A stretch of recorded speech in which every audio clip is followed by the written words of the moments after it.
was, his blue sleeper stained with matter, redness. Clara reached out to touch the poor little creature's forehead, but the mother leaped back, crying, "Get away from us!" The old woman was stupidly plucking her bloody skirt away from her body, bits of flesh falling. Wherever Clara turned, there were more. A boy, bleeding, holding his head.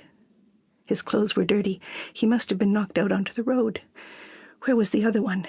Clara caught at the girl's shirt and hauled her back from the other lane of traffic. "Get your hands off her," the mother shouted. "What are you trying to do now?" There was no way to speak, to tell what she had meant. She had been driving to the bank on her lunch hour. The bank would be going on without her. How tenderly she longed for the lineup and herself standing there, safe. The younger child sat down on the road, feeling his head. He seemed to be poking into his skull, his finger buried in blood. Clara was afraid that this was hell, that she had died when the cars hit, that maybe there was no such thing as death, that she would be living this way from now on, in hell. Then the police came, and there was a siren winding closer, so the ambulance was coming.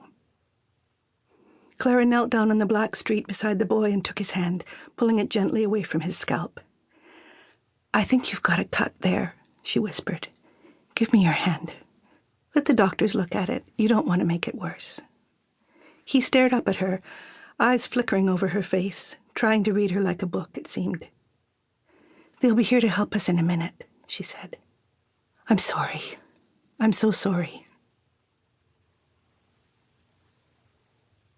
A paramedic, clean and young, leaned in the window to say they were taking the grandmother away, and the nursing mother.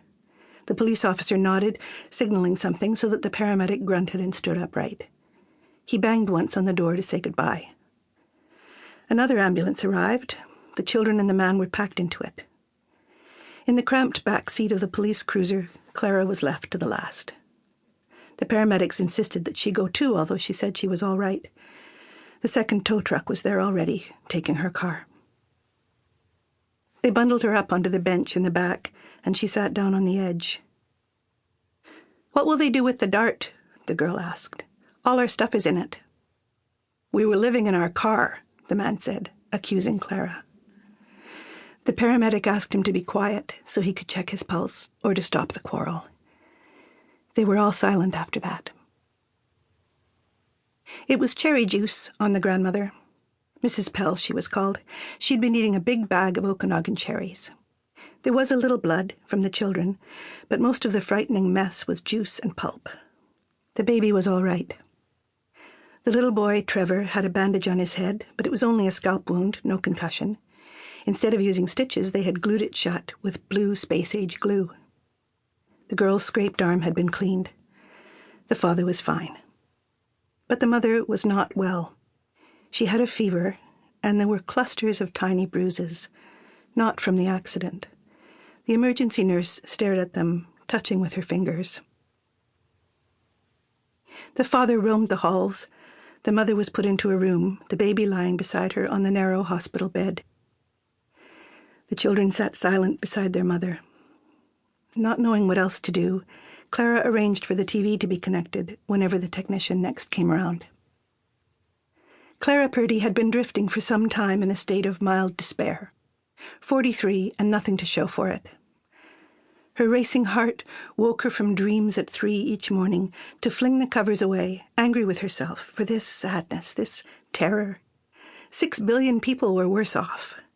She had all the money she needed, no burdens. She was nothing, a comfortable speck in the universe. She felt smothered or buried alive or already dead.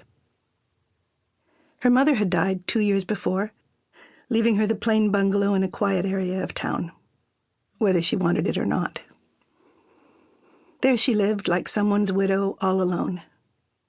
She worked in insurance, at the same firm for, it would be 20 years next winter.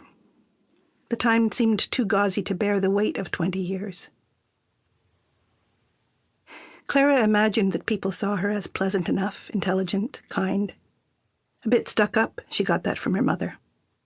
But sad that she'd never had children, never gotten over her short, stupid marriage, never traveled or gone back to school and made something of herself.